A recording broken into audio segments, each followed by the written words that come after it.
Hey everyone, Lord Rho here. Today we are taking a look at a much requested character, Magnus the Red, and in particular, Magnus the Red remembering an encounter with his father, the Emperor, on Terra no less. Okay, now spoiler warning to begin with, the events we are talking about today are from the novel Magnus the Red, Master of Prospero, from the Primarch series of novels, and I really recommend you read the novel for yourself first. As always, this is the best way to enjoy the lore for yourself. And not only that, but we help to support the great Games Workshop and Black Library, who without them, we don't have this fantastic lore to talk about. As always, I have a link in the description to the novel on the Black Library website. But with that said, let's jump straight in. Magnus drifted on tides unknown. An infinite white void surrounded him, without dimensions or points of reference. He did not know this place, but it was clearly not the Great Ocean. Perhaps this is what it was like to die. Or was this what a mind experienced when it finally let slip the moorings of existence and have into death? No. Neither of those seemed satisfactory. For all that he had had no experience of dying, this did not feel like the end of his body of light. He had no sensation of his flesh, no sight of the absurdly fragile silver thread that linked his power to his corporeal shell when soaring in the great ocean. Perhaps he had reached too far, dared too greatly, and this was the price he must pay. His body lived, but it was no longer linked to his mind. He had seen aspirants fail in this way before, and watched as their bodies wasted away without the spirit to sustain them. Would that be his fate? Would his sons be forced to watch their sire fade, the skin pulling back on his skull, the flesh melting from his bones? Or would his miraculous, gene-forged body endure forever, leaving him trapped in this limbo state? Who could know? The great dramaturge had only scratched the surface of things when he called death the undiscovered country from whose bourne no traveller returns. If this was his fate, then Magnus would have no regrets. Better to have flown too close to the sun than never feel its heat. "I am still alive," he said, and his voice was thrown back at him as though he stood in the centre of a great amphitheatre. Since no vistas were presenting themselves in this void, Magnus would conjure his own. If he was going to spend an eternity in this place, then he would be damned if he'd do it bored. Memories surged around him, a series of snapshots from his life.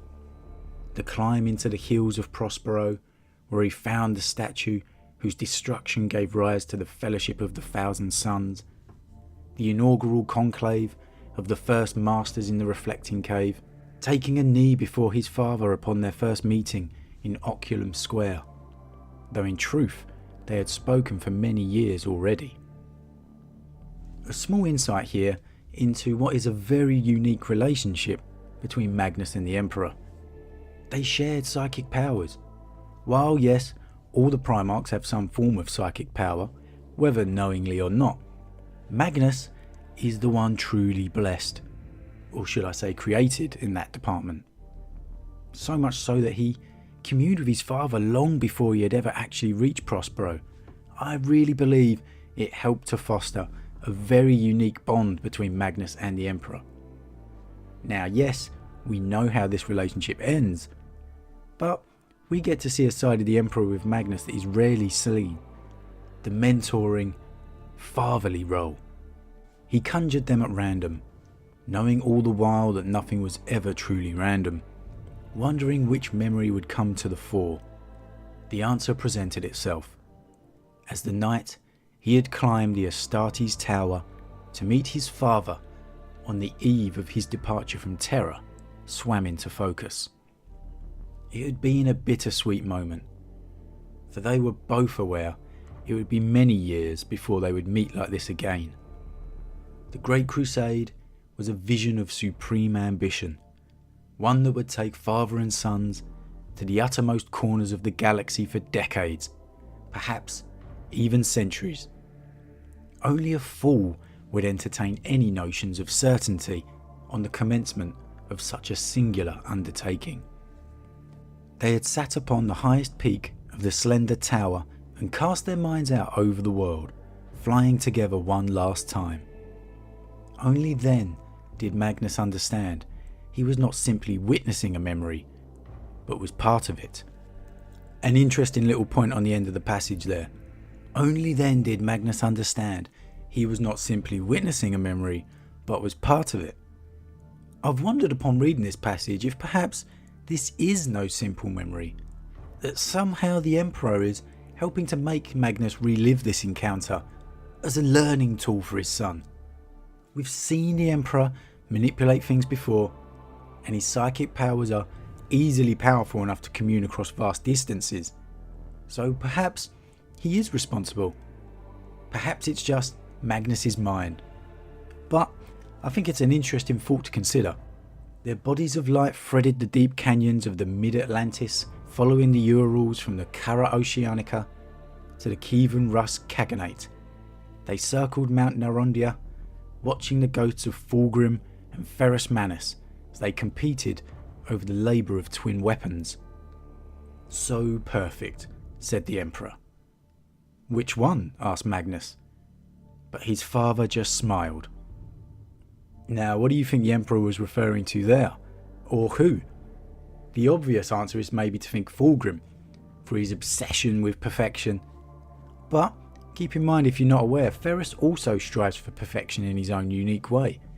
That's why they form such a close bond as brothers. Two perfect beings creating tools of war that they were designed for. I believe, on the eve of Magnus's crusade, the Emperor is a proud father looking down at his Primarchs. Magnus watched his brothers striving to outdo one another, finding their need to prove their superiority faintly ridiculous. What did it matter who could forge the best weapon, when a Primarch was a weapon unto himself? You are so like me in so many ways, said the Emperor. Magnus flushed with pride, but, as always, the Emperor's words carried multiple meanings. You have a great many of my strengths, but strength magnified to excess eventually becomes a weakness. How can that be? Confidence can spill over into arrogance, said the Emperor.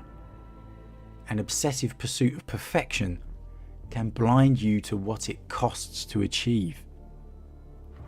Attention to detail can become micromanagement.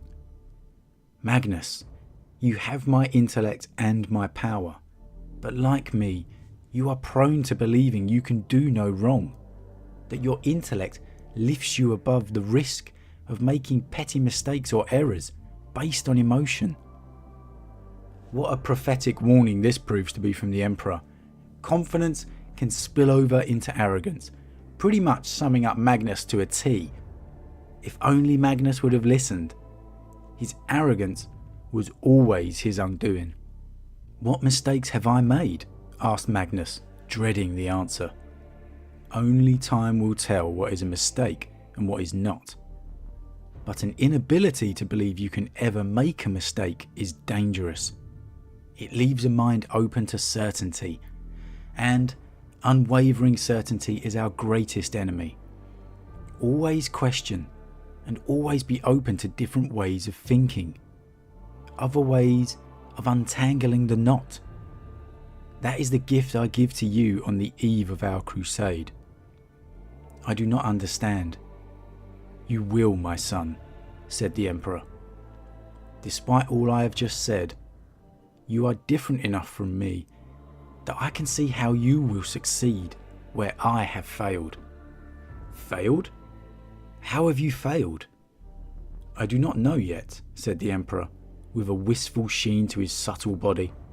But I will soon, and I sense you and your favoured son must play a part in rectifying my mistakes. Okay, so how has the Emperor failed? On the eve of the crusade? And how will Magnus help to rectify it? Very interesting. My favoured son, asked Magnus. They are all my sons. That's truth in that, yes. But there is one who will bear your ambitions when you need them to travel farther than you could ever dream. Where in this galaxy can I not travel? He felt his father's amusement. Okay, so for all the Emperor being an uncaring, emotionless being, it's interactions like these that show me the opposite. He felt his father's amusement. That's something Magnus sensed. An innocent comment spoken in naivety by a son before a father, bringing, a sense of joy, a sense of amusement to the father. There are always places a son will travel where his father should not, replied the Emperor. Just when you believe there is nothing more to be done, one of your sons will show you how wrong you have been all this time. This sounds like gloomy advice, father, said Magnus. I had hoped for something a little more inspiring as we venture out into the unknown. What could be more inspiring than to know you have taught your sons to reach greater heights than you? They are your immortality, Magnus. Again, this is a very fatherly comment from the Emperor. What could be more inspiring than to know you have taught your sons to reach greater heights than you?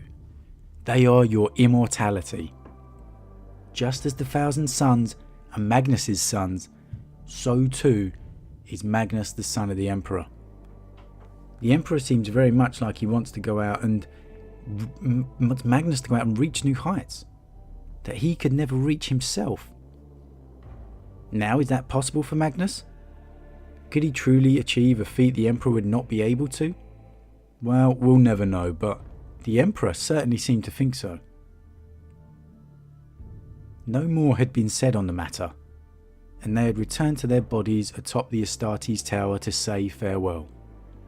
His father had taken a seat by the great celestial oculum and the impossibly complex maps detailing his plans for galactic conquest.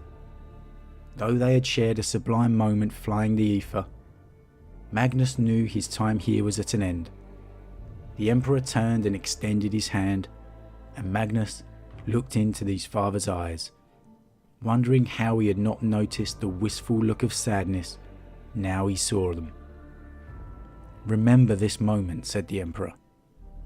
I will, promised Magnus. He took his father's hand, and Magnus gasped in sudden pain as his spirit was wrenched from the memory and hurled back into his body. And there we have it. What a fascinating interaction between the two. Some of my very favourite moments in all the lore are the Primarchs interacting with their father. And it certainly feels like this was no mere memory to me. He took his father's hand, and Magnus gasped in sudden pain as his spirit was wrenched from the memory and hurled back into his body. Whether the powers of the Emperor from afar or some kind of mere psychic imprint left by the Emperor, it certainly seems to have been more than a simple memory. And as I've said, a very fatherly Emperor here with Magnus. Now, there's nothing wrong with having a different opinion. That's the beauty of the lore. And we know the Emperor, oh man, does he entice very different opinions from people. And indeed, we've been given very different versions of the Emperor, so it's no surprise. In particular, thanks to ADB and the Master of Mankind novel. However, here, to me, this is a glimpse of the Emperor, the father. Now, of course, perhaps the Emperor did only plan on the Primarchs being tools of war. But it's possible he may well have found himself caring for his Primarchs despite that. If only some of them, maybe not all of them. That's a very human thing to do. It's like having a pet. You end up caring for them like family. At least I do. And as we know, underneath it all, the Emperor is a mere human, just like you and I. Or, of course, this could all be an act, to serve his greater plan. Whatever your opinion on the Emperor, what did you think of this conversation with Magnus? What do you think he was trying to teach Magnus? What was he trying to prepare him for? And what mistake do you think the Emperor thought he had made? As always, leave your thoughts in the comments below. A huge thank you to all of my subscribers. I really appreciate all of your support. I really do. And if you're new, then please consider subscribing to help the channel grow. If you enjoyed this particular vid, then why not drop a like on it too. But with that said, I am off, and I'll see you guys again real soon.